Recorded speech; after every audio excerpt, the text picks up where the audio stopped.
Remember the days when the mall wasn't just a place to shop but a culinary adventure? What happened to these beloved eateries, and why did they vanish from our food courts?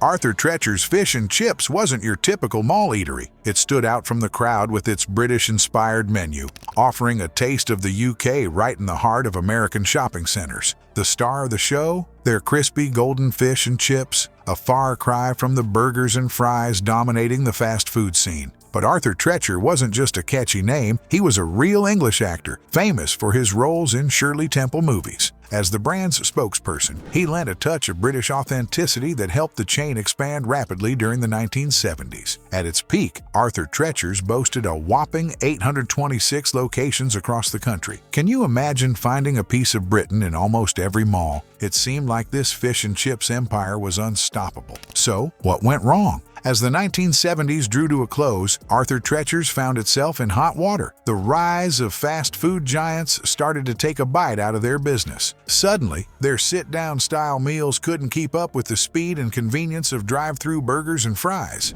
Number 2. Hot Sam Pretzels. While Arthur Treacher's faded away, another mall favorite was rising to twisted stardom. Ever wonder how a simple Bavarian-inspired snack became the aroma that defined shopping in the 80s and 90s? The story of Hot Sam Pretzels is a salty tale of success, with an unexpected twist that left mall-goers hungry for answers. Hot Sam Pretzels began its journey in the mid-1960s just outside of Detroit, Michigan. These Bavarian-inspired treats quickly became a hit among shoppers, offering a unique alternative to the usual mall fare. Imagine walking through a bustling shopping center, the irresistible scent of freshly baked pretzels wafting through the air. That was the Hot Sam experience. At its peak, Hot Sam boasted an impressive 175 locations, serving millions of customers across the country. Families and individuals alike made it a point to stop by for a warm, golden brown pretzel during their shopping trips. One fan recalled, "The scent of Hot Sam Pretzels can make your mouth water instantly." Many shoppers looked forward to tasting that soft golden brown treat outside of their schedules. But as we've seen with other mall favorites, success doesn't always last forever. In 2005, Hot Sam was sold to Mrs. Fields Cookies, marking a turning point for the brand. Following the acquisition, Hot Sam locations were rebranded to Pretzel Time. This change signaled the beginning of the end for the once beloved pretzel chain. By 2019, the thriving empire of 175 stores had dwindled to just a handful of locations.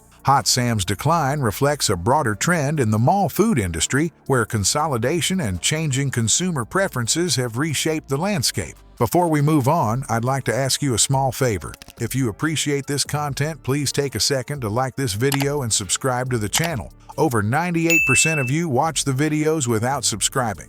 It costs you nothing, but it makes a huge difference to us. So, did you click the subscribe button? Great! Thank you so much. Now, back to the video. Number 3. Orange Julius. As we've seen, the mall dining landscape has changed dramatically over the years. But not all mall favorites disappeared completely.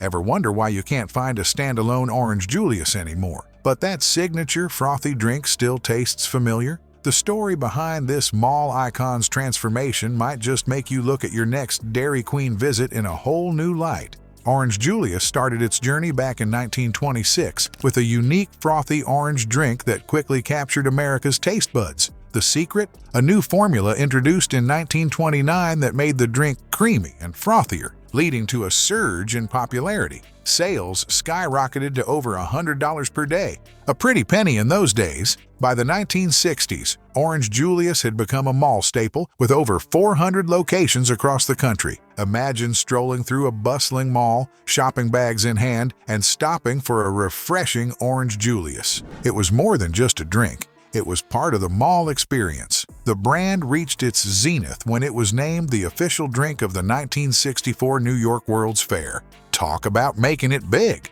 Orange Julius had become a true American icon, loved by millions and synonymous with mall culture. But as we've learned, success in the mall food court doesn't guarantee longevity. In 1987, Orange Julius merged with Dairy Queen, setting the stage for a dramatic transformation. The once independent brand began its journey to becoming a menu item at Dairy Queen locations. As time passed, many Orange Julius locations were rebranded as Dairy Queen Treat Centers. The iconic orange drink was still available, but it had lost its spot as the star of the show. By 2018, most Orange Julius branches had vanished from malls, leaving behind memories of frothy orange goodness. Number 4. Hickory Farms. While Orange Julius faded into Dairy Queen's shadow, another beloved mall staple was facing its own downfall. Remember the enticing aroma of hickory smoked sausages and sharp cheddar cheese wafting through the mall? What turned this gourmet food paradise from a shopper's delight into a distant memory?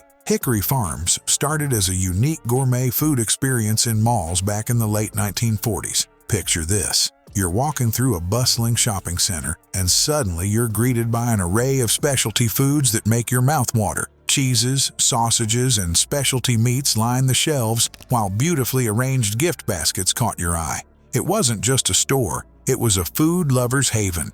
The company's expansion across America was nothing short of impressive. Hickory Farms became a beloved destination for shoppers looking for something a cut above the usual mall fare. One industry expert noted, Hickory Farms used to be one of the largest specialty food retailers in the U.S. and had a chain of stores in malls and all over the place. It was the go-to spot for holiday gifts, party platters, and gourmet snacks. But even the most delicious success stories can turn sour. In the 1980s, Hickory Farms was acquired by General Host Corporation, and things started to change. The company faced financial struggles, leading to 2 major annual losses. New management was brought in, but the taste of success was already fading. By the mid-1990s, Hickory Farms had all but disappeared from malls across America. What happened? The decline of this once popular chain reflected a broader shift in shopping habits and consumer tastes. As food courts expanded and offered more diverse options, the appeal of specialty food stores began to wane.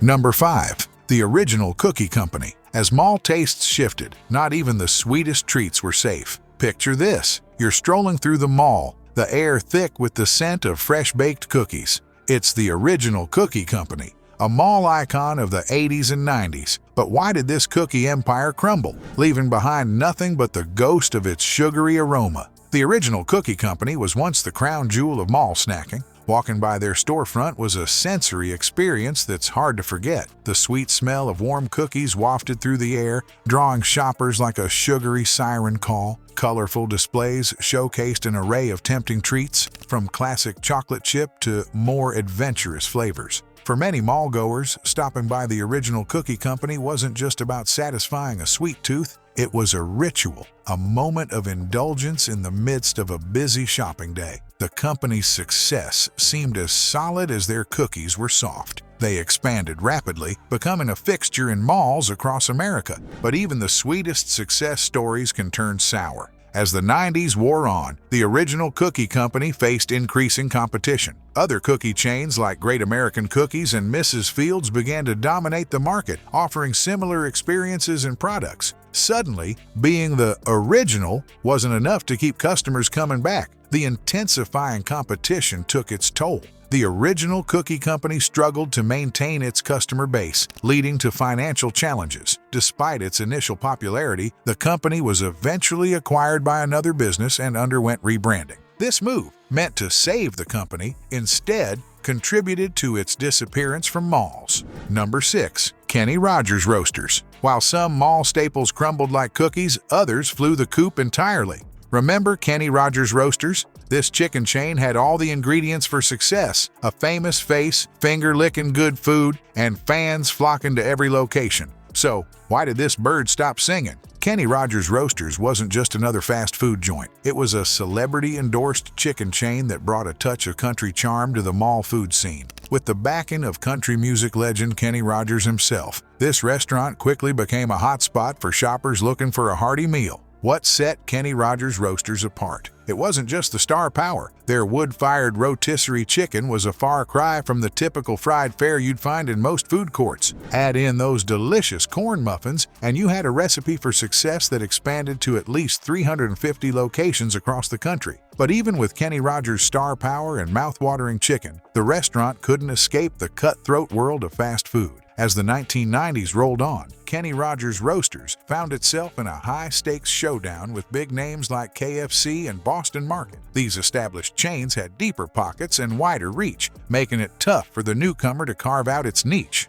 The final note in this sad country song came in March 1998 when Kenny Rogers Roasters filed for Chapter 11 bankruptcy. It was a shocking turn of events for a chain that had seemed unstoppable just a few years earlier. The fall of Kenny Rogers Roasters wasn't just about chicken. It was a cautionary tale about the challenges of competing in the fast food market, especially for niche brands relying on celebrity appeal. Number 7. Caramel corn. Celebrity endorsements weren't the only way to draw mall crowds. Sometimes all it took was the irresistible smell of caramelized sugar. But even the sweetest success stories can turn sour. What caused caramel corn, once a mall staple, to become a rare find in just a few decades? The answer might surprise you. Imagine strolling through a bustling mall in the 1980s, the air filled with the enticing aroma of freshly popped corn coated in warm, golden caramel. Caramel corn stores were a sight to behold, with their eye-catching displays of colorful, candy-coated popcorn. These sweet havens offered a variety of flavors beyond the classic caramel, tempting shoppers with options like cheddar, butter pecan, and even seasonal specialties. The brand's popularity soared, and soon, caramel corn could be found in over 200 mall locations across the United States. It seemed like the perfect snack for busy shoppers, a quick, tasty treat to enjoy while browsing stores or taking a break from the retail hustle. In 1986, Dairy Queen saw potential in this popcorn paradise and acquired caramel corn, adding it to their portfolio of mall favorites. At first, this move seemed like a recipe for even greater success. But as the saying goes, not all that glitters is gold, or in this case, not all that's sweet stays popular. By 2019, the once thriving chain had shrunk to just 6 locations. What happened? The decline of caramel corn mirrors the changing landscape of American malls. As shopping centers lost foot traffic to online retailers, specialty snack shops felt the pinch. Financial challenges and expiring leases forced many caramel corn stores to close their doors for good. Number 8. Roy Rogers Restaurants. While some mall staples faded away, others seemed to change their stripes entirely.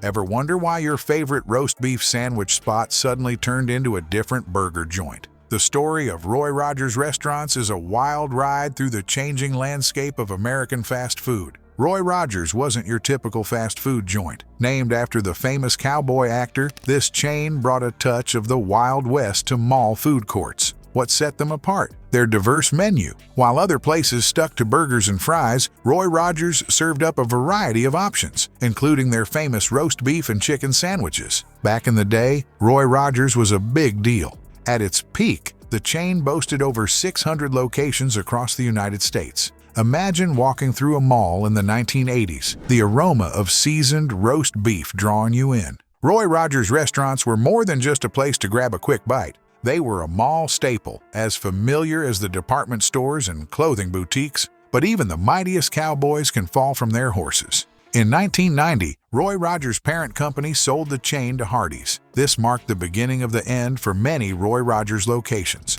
Suddenly, loyal customers found their favorite roast beef spot transforming into yet another burger chain. The changes didn't stop there. Between 1994 and 1996, Hardee's sold off the remaining Roy Rogers locations to other brands like Wendy's, McDonald's, and Boston Market. It was like watching a beloved TV show get canceled and replaced with reruns of other shows. Number 9. Morrisons Cafeteria. As Roy Rogers rode off into the sunset, another mall icon was facing its own high noon. Ever wonder how a restaurant that felt like Grandma's kitchen ended up on the chopping block? Morrisons Cafeteria's story might just leave you hungrier for answers than their famous comfort food ever did.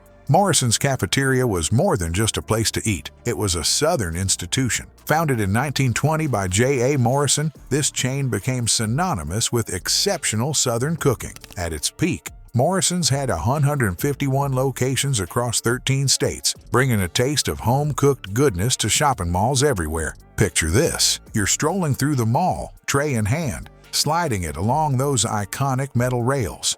The aroma of freshly baked cornbread and fried chicken fills the air. That was the Morrisons experience, a cafeteria-style dining adventure where you could choose from a variety of Southern comfort foods.